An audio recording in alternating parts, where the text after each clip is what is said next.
शिळा घे, दाबण घे, कंगवा घे, तुझ्या मथाऱ्याला फुलफुळा घे, बैलूला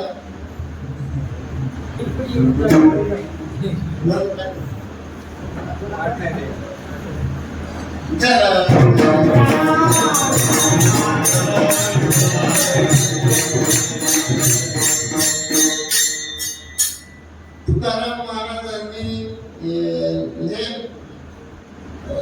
गाथारूपी पंचम वेद निर्माण केला आणि तुमचा म्हणजे बिघडलेल्या लोकांचा माथा सरळ करण्याचं काम तुकाराम महाराजांना गाथेतून पंचम वेद निर्माण केला आणि तो कर्मठ ब्राह्मणाने गाथा बुडविण्याचं सुद्धा काम केलं. महाराजांनी 13 दिवसाचं उपोषण केलं आणि त्यावेळेस कुठं देवानंद इंद्रायणी गाथा जसाच्या तसा दिला. राघवी सागरात राघवी सागरात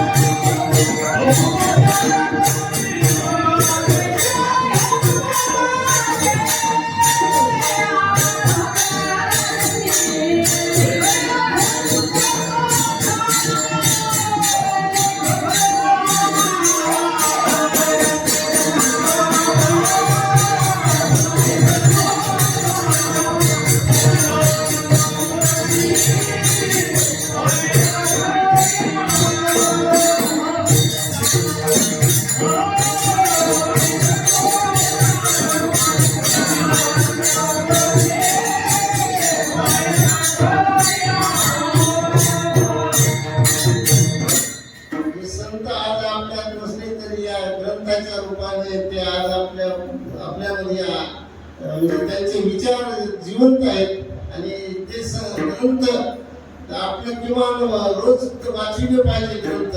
एवढा ज्ञानेश्वर बाहेर देशात अमेरिकेमध्ये ज्ञानेश्वर अभ्यास चालू आहे आणि आपल्या देशामध्ये म्हणजे कमीत कमी थोडं तरी ज्ञानेश्वर वाचले पाहिजे आणि ज्याला वाचलं होत नाही त्याला किमान घरात ग्रंथ ठेवून त्याचं दर्शन तरी किमान घेतलं पाहिजे. आणि ज्ञानेश्वरी हरिपाठ म्हणजे ज्ञानेश्वरीचा काढलेला सार आहे. म्हणजे ज्याला होत नाही त्याला हरिपाठ जरी वाचण्याचं ते हरिपाठ ती मुखी जरी गाय पवित्रची होय ते त्याचा म्हणजे एवढं सामर्थ्य त्या हरिपाठामध्ये आहे.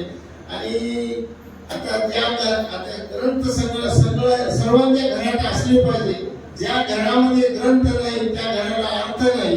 ज्या घरामध्ये आरती नाही त्या घराची कीर्ती नाही. ज्या घरामध्ये पूजा नाही त्या घराची मजा नाही. ज्या घरामध्ये भाव नाही त्या घरामध्ये देव नाही. म्हणूनच संतांच्या विचाराचे ग्रंथाच्या विचाराचं आपण आचरण केलं पाहिजे. इतकंच नाही तर छत्रपती शिवाजी महाराजांच्या विचारांचं आचरण केलं पाहिजे. कसे होते आमचे शिवाजी महाराज? विजय सारखी तलवार चालून गेला, निधड्या छातीने हिंदुस्थान हरवून गेला, मुठभर मावळ्याला घेऊन हजारो सैतानाचा त्याने नाश केला. असा एक छत्रपती शिवाजी महाराज होऊन गेला. छत्रपती शिवाजी महाराज होऊन गेला. त्याला साथीदार कोण कसे होते मावळे? जो 65 किलोची तलवार मारले तो त्याला संताजी म्हणतात आणि शत्रूचा 12 वाजता कळस कापून आणतो त्याला धनाजी म्हणतात आणि हात तुटला तरी शत्रूची झुंज देतो त्याला तानाजी म्हणतात. 3000 सैन्याची झुंज देतो त्याला बाजी प्रभू म्हणतात. वाघाला उभा फाडतो त्याला संभाजी म्हणतात. आणि या सर्वांना घेऊन स्वराज्याची स्थापना करतो त्यांना छत्रपती शिवाजी महाराज म्हणतात. छत्रपती शिवाजी महाराज म्हणतात.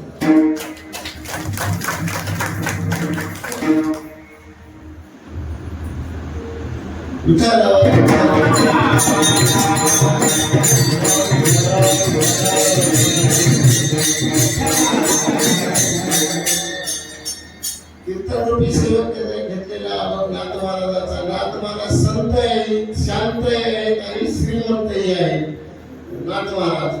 आणि नाथ महाराजांच्या देवाची आवड सांगतात. तर आपण सुरुवातीला आपल्या जीवाची आवड पाहू आणि मग संतांची आवड पाहू आणि मग देवाची आवड पाहू. तर जीवाची आवड काय? जीवाला काय आवडते आपल्या संसारिक जीवाला? वाढावे संताना घरी व्हावे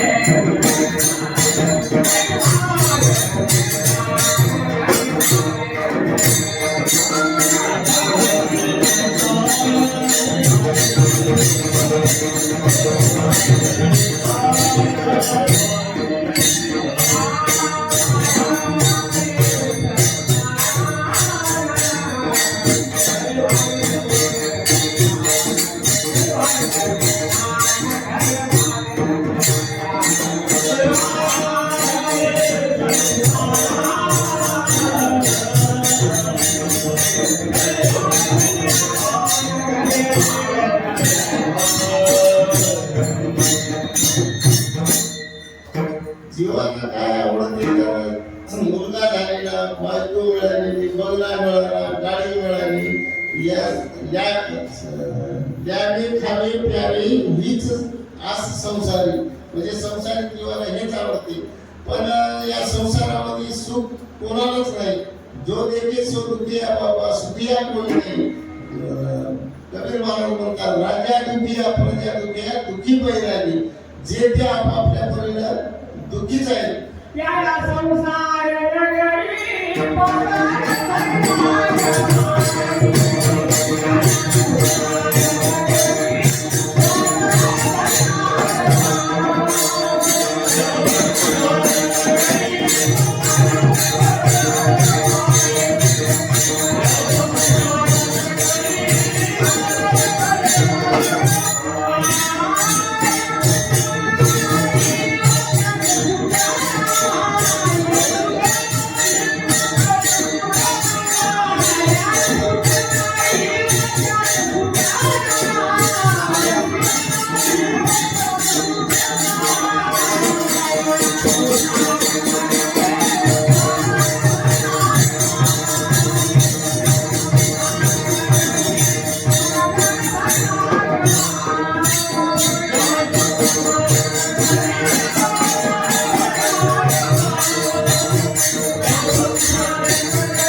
हे केल्यानं सुख मिळेल, ते केल्यानं सुख मिळेल म्हणून जीवाचं धडपड सुखासाठी चालूच राहते.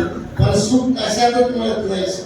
संसार दुःखामुळं चोहीकडे विश्रांती नाही, कोठे रात्र दिवस तळपळ. किंवा ज्ञानेश्वर माऊली म्हणतात, मृत्यू लोकी सुखाची कहाणी आहे की झेल कवनाचे सर्वनी गायची सुख निद्रा तुरणी इंगळाच्या. इंगळाच्या अंतरणावर माणसाला कशी झोपेल? यामध्ये लोकात सुखच नाही तर सुख कसं मिळेल? रावणासारख्याला सुख मिळालं नाही तर तुमचं आमचं काय? 80,000 बायका, 1,00,000 मुलं, 1,25,000 नातू, असा त्याचा परिवार असणारा, म्हणजे घर त्याची कोटी कोटी घरं काशी आणि तांब्याची, शुद्ध कामचरणाची सप्तकोटी. तुकाराम महाराजांना त्याच्या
आणि रावणासारख्याला सुख मिळालं नाही तर मग तुमचं आमचं काय खरं?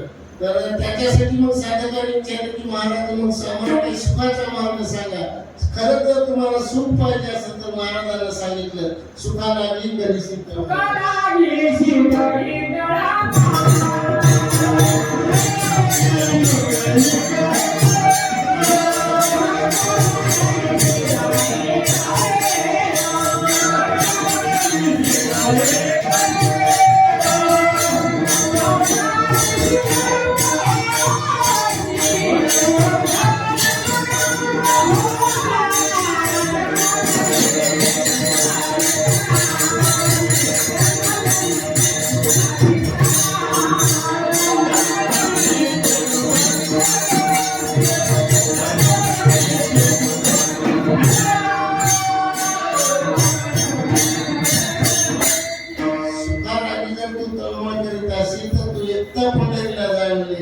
एकदा जरी पंढरीला गेलं तर जन्मोजन्मीचे दुःख विसरतील.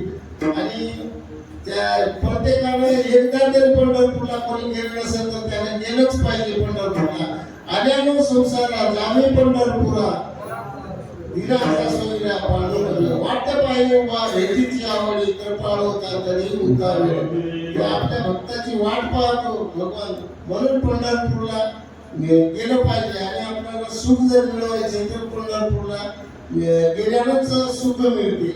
आणि किंवा आपला तो एक देव करून घ्यावा केले जीवा सुख नाही. आपल्या देवाला शरण जावं लागत, साधू संतांना शरण जावं लागत.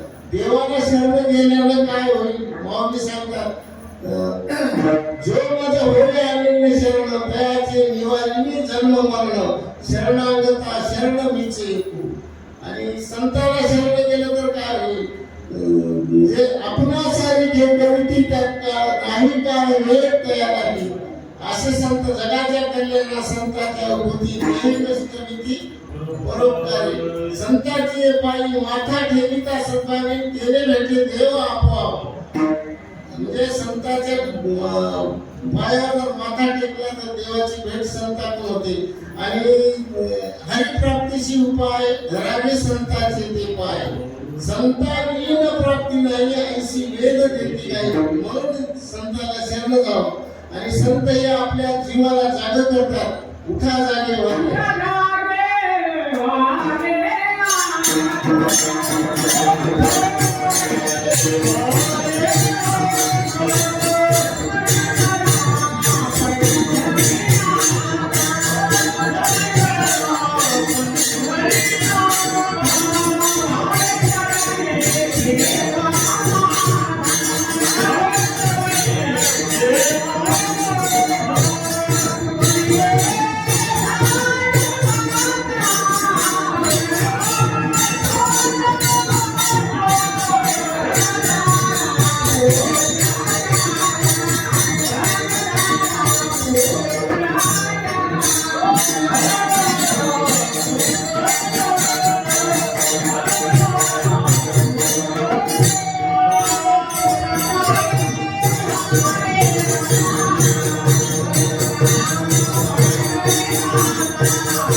संतांनी जागे केलं जीवाला. जागे म्हणजे धनदारा पुत्र जे हे तर सोयीने म्हणजे सगळं धन जे आहे ते म्हणजे आज आहे आणि उद्या नाही.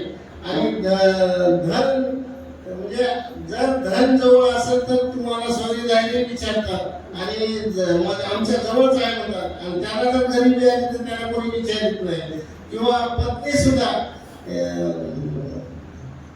धनवंता लागी सर्व नाही धनवंता लागी स्त्री लवडाव करी. आणि जैसे तुकडा दे कोणी सुने विचारली. जर समजा एखादा शेतकरी भाटा घेऊन गेला तर कुत्री शेपूट आठवते हानी ते कशासाठी तर त्या तुकड्यासाठी भाकरीच्या. तसं पुढे ज्या पतीकडे समजा धन आहे तर पुढे पुढे करते हे खा ते खा. म्हणजे आमचे बाहेर कोण आमचे मानक दिसले काय म्हणजे मोठेपणाला राखते धन असलं तर. आणि जर तेच म्हणतात माऊली त्या धनाची होता त्रुटी स्त्री वसवली लागे पाठी. आणि मज आवडती तुमच्या गोष्टी फडफडवून मागे लागे. गरिबी जर आली त्या नवऱ्याला तर अशी करते. आणि पुन्हा इकडं ते नवरा जर दिसला नाही तर आमचं घोबड दिसलं का म्हणजे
मेलं पाहिजे म्हणतात लवकर, नुसतं त्रास द्यायला. म्हणजे जी पत्नी होती ती म्हणते मेलेलं बरं म्हणते, असं म्हणजे पत्नीचं असं. मुलगा बी मोठपर्यंत सांभाळते, मुलगा मोठा लग्न होईपर्यंत. लग्न झालं की मग पुन्हा ते माईचं ऐकत नाही, बापाचं ऐकत नाही. इतकंच नाही तर घराच्या बाहेर काढायला काही कमी करणं झाले. अशी परिस्थिती आहे आजकाल, मुलांची बी झाली अशी परिस्थिती. आणि